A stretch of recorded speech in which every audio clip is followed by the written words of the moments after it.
When you work with people and you respect people, then you're willing to provide them opportunities so that they can live, and the opportunities are positive so they can do well in their lives.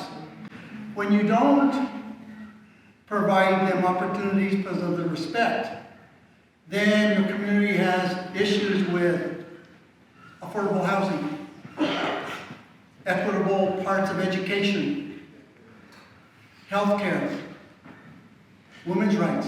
All these things, when you don't have respect for another person or another culture, you see them as one color so that you don't want to talk to them. I thought that was an interesting concept, and I looked at that, but I never put it into the perspective of if I respect somebody, I'm going to provide them with opportunities for their growth. That would include that if you see a homeless person, you give them $5, whether they go out and have a beer or they keep it and they buy food. At least you're respecting them that they're giving them something.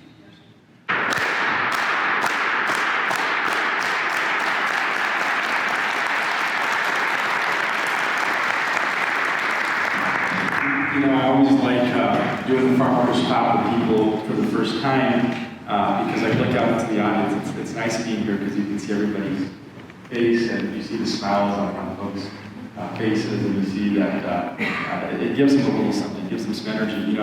My thought that Cesar, when he was doing his work, they were constantly engaged in battles.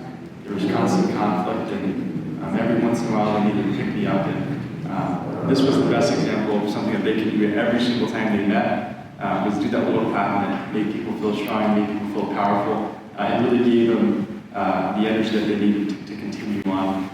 Yeah, let's start here. He founded the United Farm Workers working union. Yeah, he founded the United Farm Workers Union. Yeah, very good. What else do we know about him? I saw one hand right here. That he helped them get better wages for their work. Yeah, help farm workers get better wages for work. Yeah, absolutely. He also gave them a safer environment to work in. Gave a safer environment to work in. Yeah, absolutely. All of these things are true. Life on the Chavez family compound was relatively comfortable. Entonces él nació en Arizona y ahí en el colegio le celebraron su cumpleaños de los 17 años y nació en un lugar bien pequeño. My thought that Cesar's life as a young kid was spent on the family farm.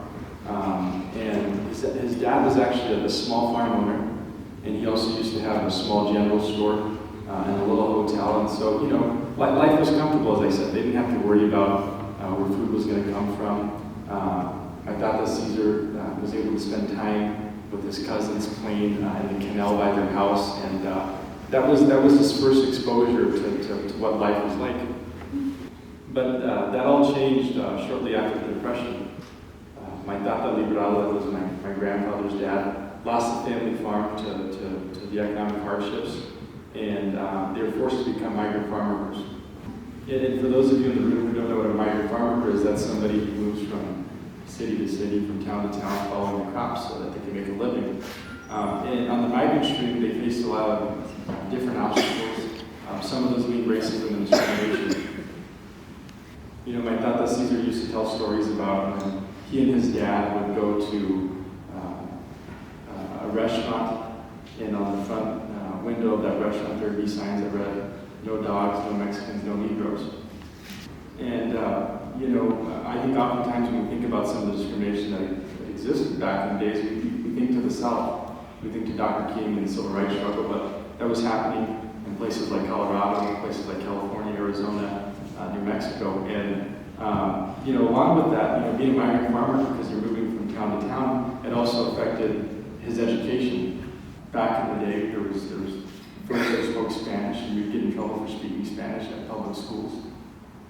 Part of the reason why I'm not doing this presentation bilingually is I think the direct effect of that. My grandparents were punished for speaking Spanish, and so when they were raising their kids, they didn't teach them how to speak Spanish because they knew they'd get in trouble for it. And here I am, 2 generations later, not speaking Spanish.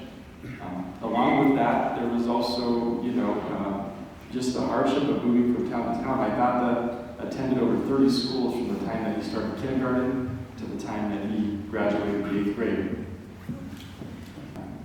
Any type of work, let's get mathematics for an example. You're constantly building upon your building blocks, so you learn addition, addition and subtraction before you get to multiplication and division. So if you're a migrant farm worker, you're moving from town to town. Let's say you start on chapter 1 in this city, by the time you get to this city, they're already at chapter 10, you've missed a whole lot of content in between chapter 1 and chapter 10. And so it had a lot of impacts on educational attainment. And as I mentioned, my father Cesar ended up dropping out at the 8th grade, not only because he wasn't able to kind of keep up with school, but also because by the time he was 13, 14 years old, he was considered a man. He was considered somebody who had to go and provide for his family. And so over the next 4 years, he worked as a migrant farm worker, going from town to town, trying to provide for the family. And then when he turned 18 years old, just before he turned 18 years old, he decided that he was going to join the Navy. Like a lot of folks, he thought going to the armed forces was going to provide him the opportunity to develop a skill and then come back and use that so that he could make some money and provide for his family. But unfortunately, as you all know, that was a different time in America. Folks who looked like us and folks who looked like me didn't have the opportunity at a lot of things, and that was certainly the case in the Navy. He only, he thought that he was going to go in there and maybe become a mechanic. I think he had dreams of becoming a pilot, but he never graduated beyond sweeping decks. I think that was the place where we understand that opened up his intellectual curiosity. He was able to see parts of the world that he'd never seen before. He was able to meet people from different backgrounds. That's really when he began his love and passion for reading. If you go to his office, where we have now the Perez-Chavez National Monument, it's covered 3 walls, wall to wall, of all different types of books. Books on modern management. I was sharing some folks at dinner that he used to correspond back and forth with people like Peter Drucker. He actually taught himself accounting. And there was a CPA who worked with us for years, and that CPA said that he had never met anybody who was more knowledgeable on accounting than Cesar Chavez. There was also books on Buddhism. All of Gandhi's writings were in there as well.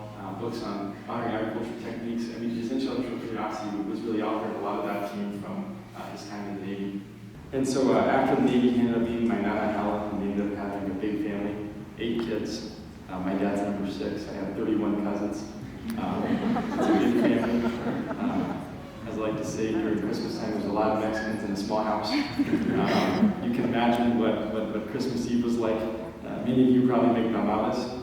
And so we sit there, we make tamales in the morning, and then after that, we'd all hang out, make our way to midnight mass later on in the evening, and then after midnight mass, about 40 of us would cram into this small 2-bedroom house and open our gifts. And we'd be there till about 4 in the morning because my Nana Helen didn't let us just go grab our gifts. She had to read everybody's name one by one, everybody would open their gift, and then we'd get going. And so that's what the Chavez family was like. It was during this time when my Tata and Nana were having great kids that my Tata Cesar had actually kind of left the fields for a little bit.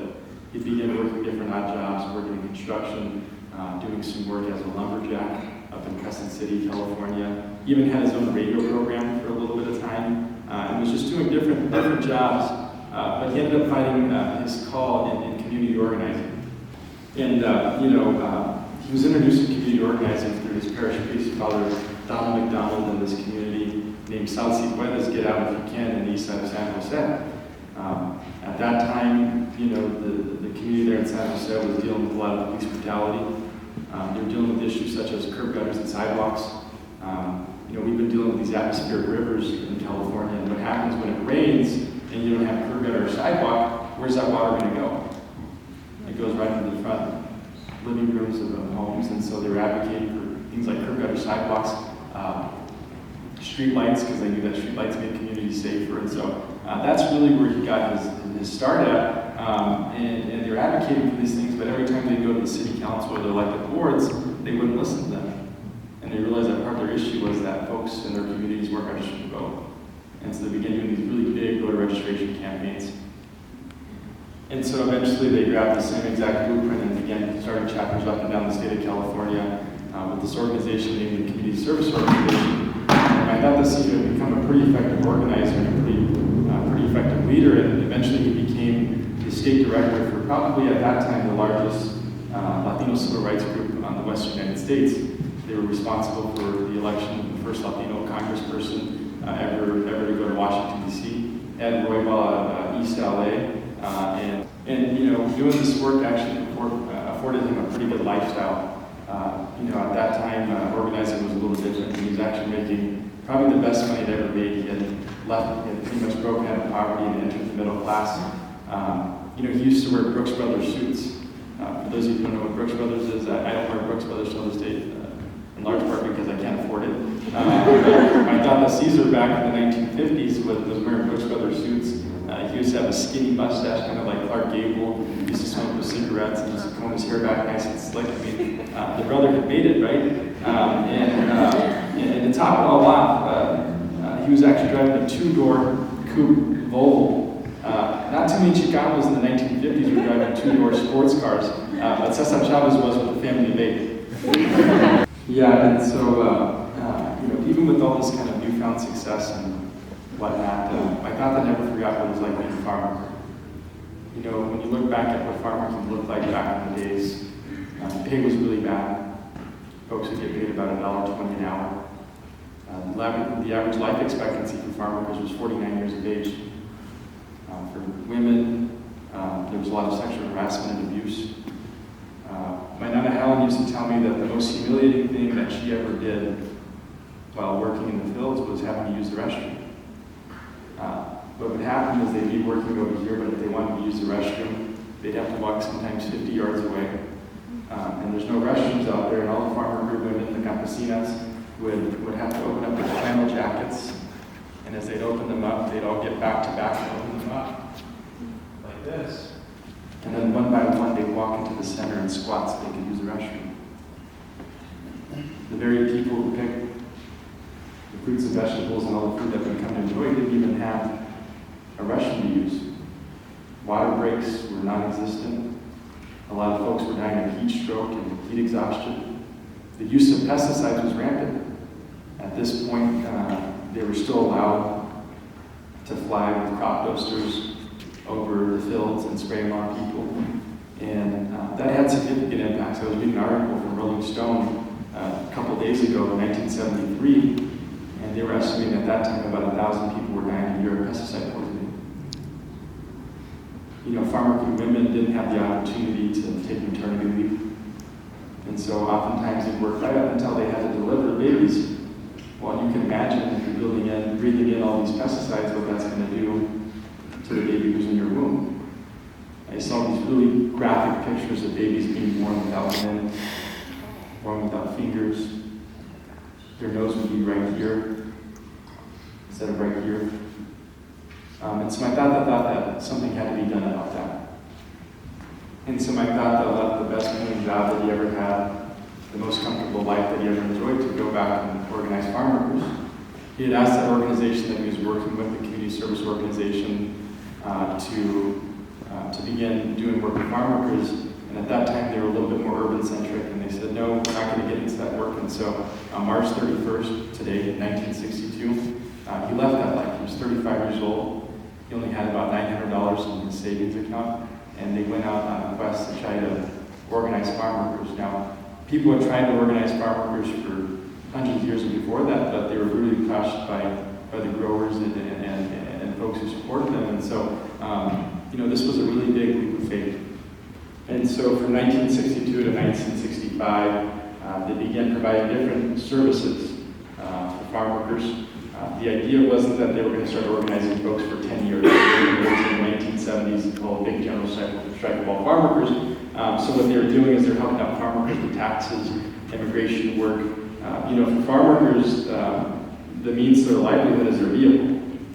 Oftentimes you're having to travel long distances, and so they developed a co-op gas station where farm workers could come and get cheap gas. But there was also mechanic bays there, so farm workers could fix their cars. And so this was some of the work that they started doing from really that period from 1962 to 1965. There was a couple of things. I think they were thinking about what retirement might look like, but also they wanted to make sure that the experience that they had in the fields wasn't going to be the same for future generations. And so they went on a strike. Pero también en este tiempo se interrumpió ese plan que tenían de de 10 años, porque en ese tiempo también los filipinos que lo trataban muy diferente que a los mexicanos, a los negros. Ellos no se podían casar con otra gente que se quería casar y a ellos les llamaban Mananas. mananas. And so, the Filipino farm workers were wise. I had mentioned that for hundreds of years, strikes have been brutally crushed. And so they knew that in order for them to be successful, it was going to take people coming together. And that was because what had always happened was, what historically happened was that when Filipino farm workers would go out on strike, what the growers would do is they'd pit the races against one another. They'd go and grab Latino farm workers and have them break the strikes, and vice versa. If Latino workers ever tried to rise up, they'd go and grab somebody grab farm workers from a different ethnicity or race and have them break those strikes. And so they were constantly pitting the races against each other. And so they reached out to my Tata Cesar's Latino-led organization. They asked him to join the strike. And 8 days later, on September 16, 1965, the NFWA, which was Latino-led, joined their brothers and sisters of the Filipino community. And what really took place from that point forward was the birth of a multicultural movement that would forever change America. That was nearly 400 miles, and they went walking. And that march started off with less than 70 people. But day by day, that march grew, and people from all backgrounds, young kids and college students and community groups and religious groups began to join them. By the time they got to Sacramento, California, 10,000 people had joined them. Now remember, this is before social media. This is before online organizing, before text messages. This was just good old-fashioned grassroots organizing. People talking to people, direct contact, and they were able to get 10,000 folks to join them on the state capitol of California. That was the first time that really the plight of the farm workers had ever been exposed to the American public. All those horrible issues and conditions that I talked about were coming to light. And so the strike really began to pick up some steam, and since the growers weren't in a position to pit the races against one another, they began using their second favorite tactic, violence. They began beating the hell out of farm workers. And farm workers were, by this point in 1968, many of them had lost their homes, they had lost their cars, a lot of them were hungry, and now they're getting beat up. And so a lot of them wanted to respond in kind. But my Tata Cesar knew that his movement had to be nonviolent. He'd seen what had taken place with Dr. King and the civil rights struggle. He had seen what Gandhi was able to do by leading nonviolent protests, and he wanted to model his movement after that. And so what began to take place is mostly young Chicano farm workers began to start taking things into their own hands. Began to start getting in some fights and started burning down some packing sheds. And I thought that knew that's not the way he wanted to lead his movement. And so he felt that he had not done enough as a leader to prevent folks from wanting to use violence. And so, as an act of penance, he stopped eating for 25 days. And so for 25 days he stopped eating until everybody recommitted themselves to nonviolence. And not only did it have profound impacts on the farm workers, but it also had profound impacts on people like Robert F. Kennedy, former senator of New York and brother of John F. Kennedy, President of the United States. And so on that 25th day, Senator Kennedy came out to Delano, California, and helped break that fast with him. And that was significant because what was also taking place at that time was an international grape boycott. And so now you had somebody from one of the most powerful and rich families in the country endorsing the farm workers' cause. Yeah, and so that boycott really began to take off as soon as Senator Kennedy had joined us. And folks from all walks of life really began to stop eating grapes. It was an appeal to folks of all backgrounds. They went to stay-at-home moms in middle America, and they asked them to stop eating grapes. In places like Boston, New York, they were able to cut grape sales by up to 40%. And it was really that economic pressure of the grape boycott that ultimately led to the farm owners sitting down and negotiating contracts with the union. Came out of those first union contracts was some of the most basic things. Increase in pay, they allowed folks to get water breaks and rest breaks. They brought restrooms into the fields. So some of the most basic things. It wasn't like there was this really great union package. It was just what most folks should be entitled to.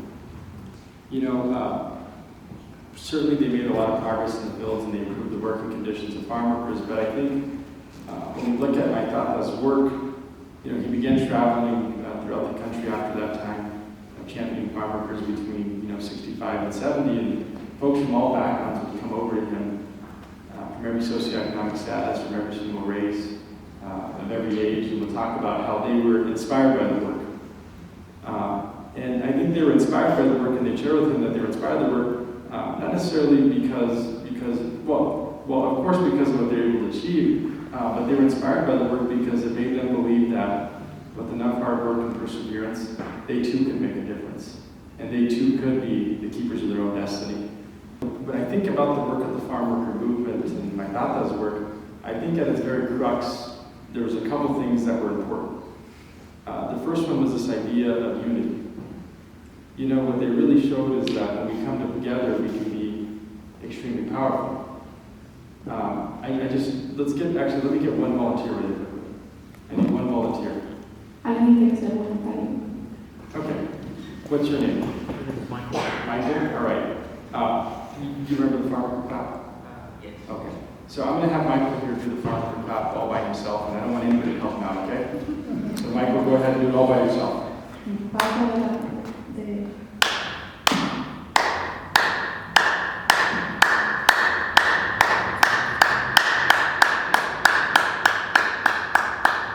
All right, how was that?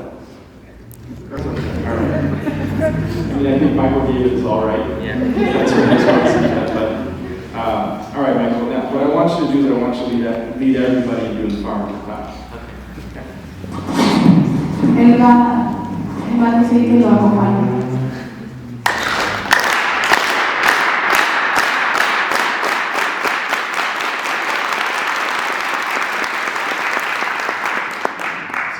Let me ask you all this question.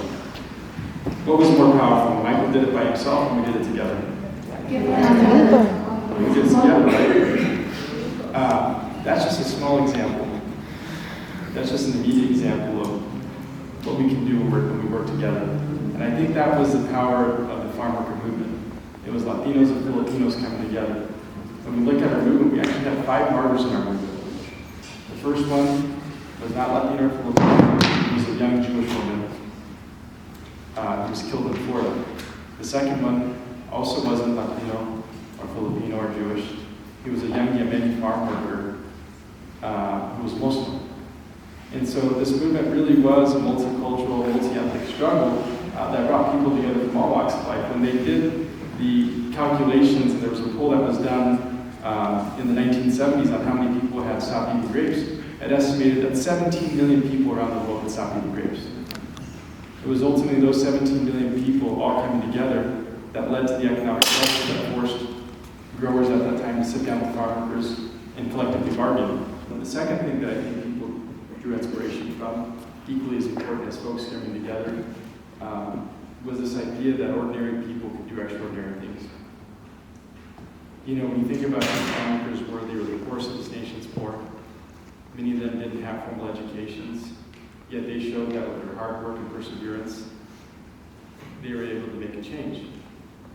When we look at my Tata's life 30 years after he passed away, you see streets named after him, and you see schools named after him, and all types of commemorations. And you would think that he was always successful. But the truth is that my Tata and the farm workers had more defeats than they had victories, but it was how they responded to those defeats that defined their legacy. So what I'll do is I'll answer this question about our farm worker movement. When my Tata Cesar started his work, you learned that kind of early in the presentation that it wasn't just about kind of union representation. They were looking at issues outside the workplace. And so the United Farm Workers, which is the organization that my Tata founded alongside Dolores Huerta, Larry Young, and other founders, continues to advocate for farm workers. They continue to organize workers and collectively bargain with growers. But a large part of their work is fighting for immigration reform. A large part of the farm labor workforce that's out there is undocumented. And so, you can imagine being an undocumented worker, trying to unionize with folks who don't want you to unionize. They often use tactics that aren't very admirable. They'll oftentimes call ICE on people, or threaten deportation, or try to fire them. when they want to unionize. And so one of the big things that they're working on is immigration work. So that's what the UFW does. We at the Perez-Chavez Foundation, our work is a little different. My grandfather understood that farm workers weren't just farm workers, that they went home to a whole new set of issues outside the workplace. And so that's what this organization was set up to do. So we work in 4 programmatic areas. The first one is housing and economic development. We've done about $900 million of investment in low-income communities, primarily through the construction of affordable housing. We have about 5,000 units of affordable housing throughout the southwestern United States. On any given night, we house between about 18 and 25,000 people. Along with that, we also do work in broadcast radio right now, but we're starting to transition into content production and distribution. Farm workers at that time didn't have a way of getting information. They didn't have a way about knowing their rights, and so my dad had this vision that they were going to establish this network of radio stations that could speak to farm workers about the issues that were affecting them. And so what we do is we use the radio stations as a way to communicate with folks. 75% of the time we're doing entertainment. We have Radio Campesina, we play regional Mexican music. This is your banda corridos. And so we use all of this music to attract folks and get large numbers of people listening. And then when they're listening, we hit them with educational information. Not just on issues related to farm workers, but issues related to immigration. One of the things that we did that I think is really interesting, because we also have English radio stations, is during the summer of 2020, we saw a lot of social unrest happening around the killing of George Floyd, was that Spanish media is notorious for being anti-Black. And us being leaders in Spanish media, we thought that we had to try to change that narrative.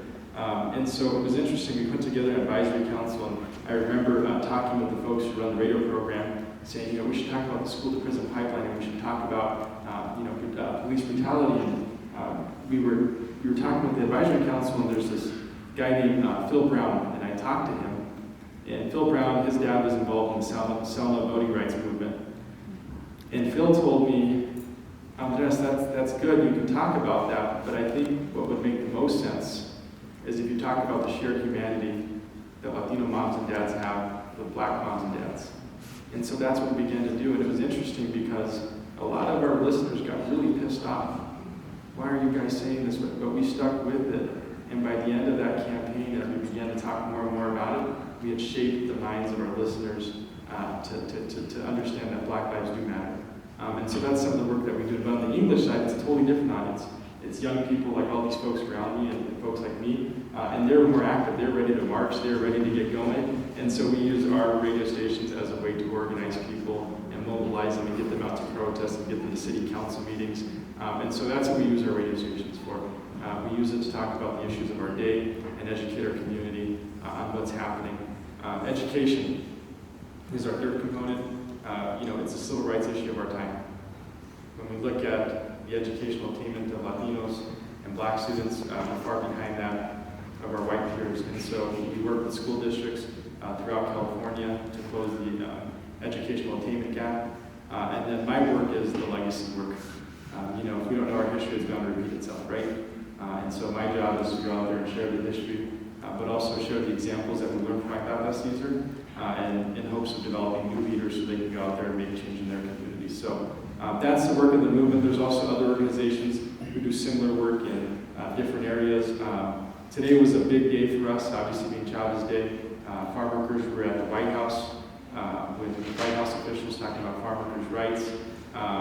They were meeting with Senator John Ossoff from Georgia, who had signed some really poor legislation, or who had supported some really poor legislation that was going to be bad for farm workers. Over 100 farm workers joined a call today to put some pressure on him so that he could back off this legislation. So the organization, the movement is still very active. Our impact is far and wide and certainly deep with the communities that we serve. Important to me as a light. Okay, that's a good question. I think it's this idea of service. I think at the very core of my Tata's work was this idea of service. He said in 1968, after he did that fast, in the letter that he wrote, it is my deepest belief that only by giving our lives do we find life. And I think the beautiful thing about service is that it can happen in so many different ways.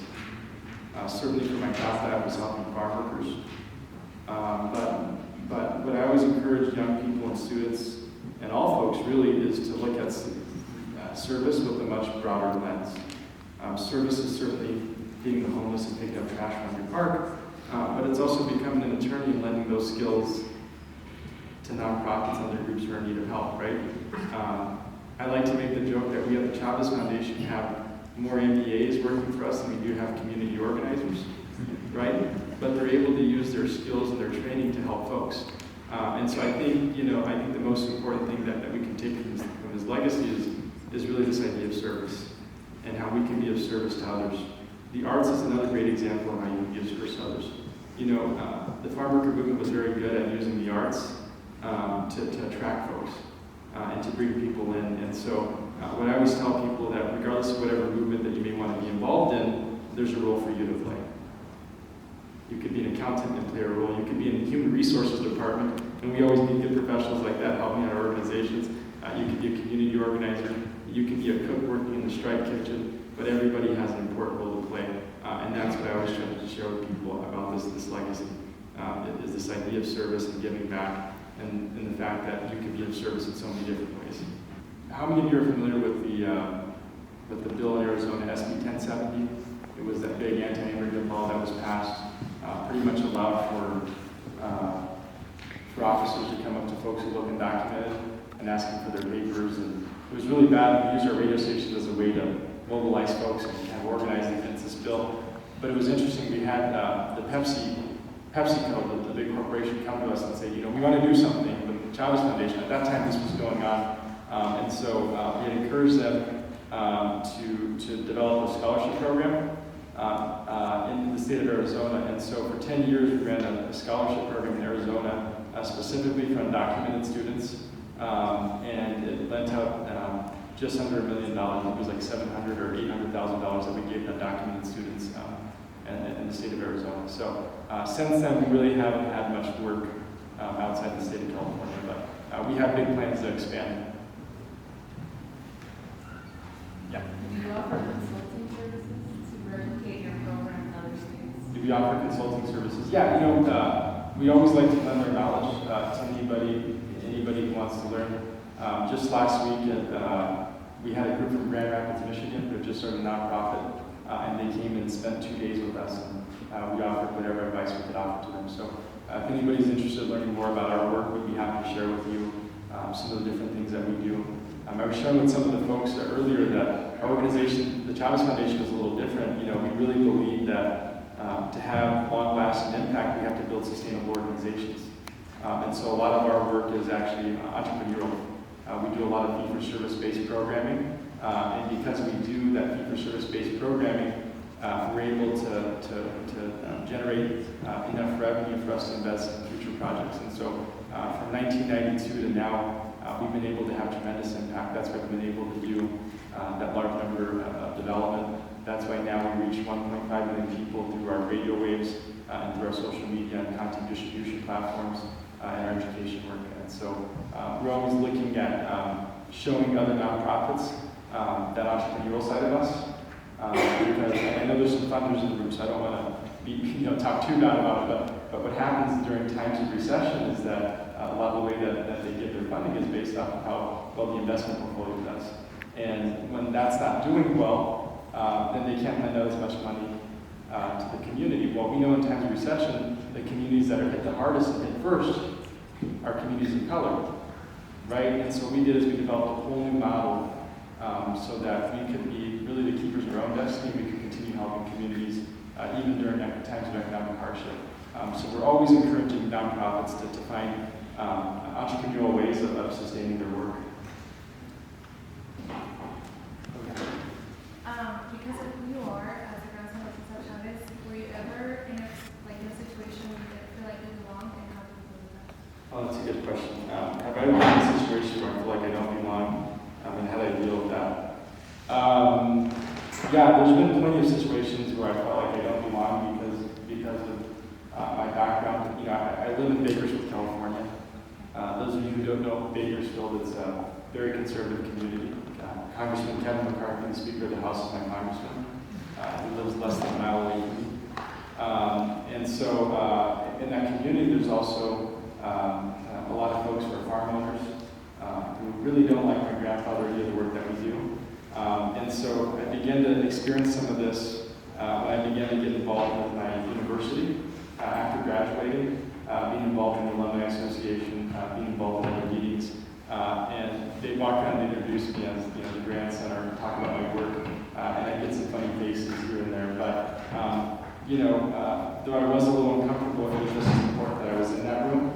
And they saw me being there because I think it sends a message that things were no longer like they used to be. And there's a new generation of leaders, leaders who look like me, leaders who look like you, who need to be in those rooms and who need to be involved in those conversations.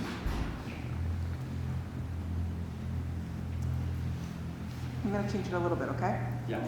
¿Qué mensaje le das a los jóvenes cuyos padres pues han dejado su país para traerlos para acá, sacrificar mucho y que darles una oportunidad, especialmente ahora que ha sucedido lo de la pandemia, que desgraciadamente ha afectado a muchos estudiantes? The bigger question I have, or the bigger call to action I have, is for all those people who are in a position to help these students, what more can you do today?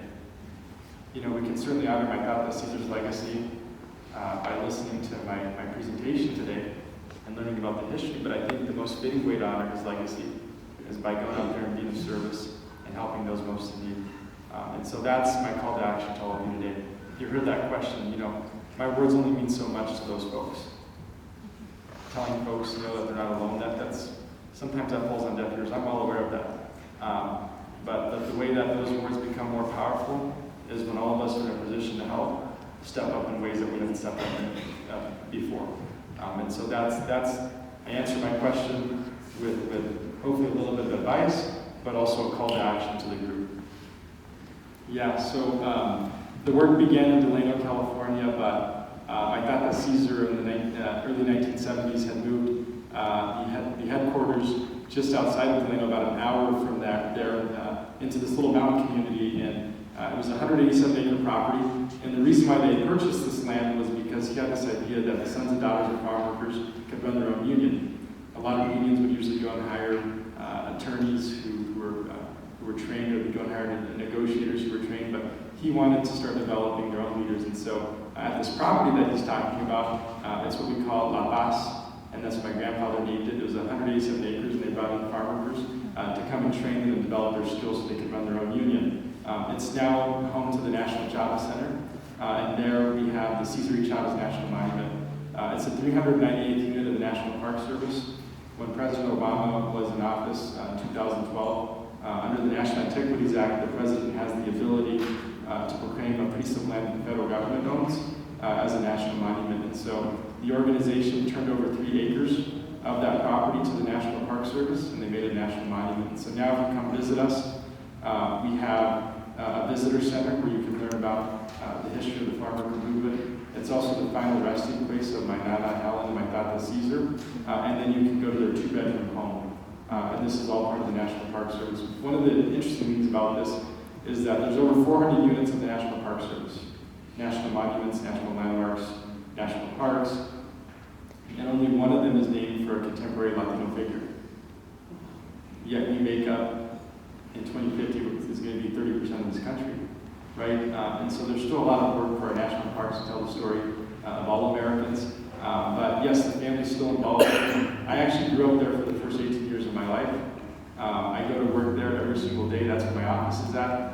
And that's where my dad still lives at. And there's still people active in those communities. So if you're ever out in California, we're about a 2-hour drive from Los Angeles. I encourage you to come make the day trip. And if you really want to go, get my card before we leave so I can give you a tour. And so I'm going to wrap this up and not get into too much more, but I think if there's one thing that we can take from the work of the farm worker movement is that idea of perseverance, especially for the students who are here with us today. I think you all know that college is tough at times, and there's times when we feel like giving up, and there's times that we feel like quitting. But it's during these times that we ask you to remember the legacy of my Tata Cesar. Remember the example of the farm workers, and know that with those words, si se puede, anything's possible. that those words "Si se puede" aren't just a catchy slogan, but it really is the embodiment of the spirit that we have as a movement, that you all can have as individuals, and that you all can use as your inspiration to achieve whatever goals you may set out for yourself. And so with that said, the last thing I want to share with you is those three simple words: Si se puede, yes we can, yes we can. Thank you very much.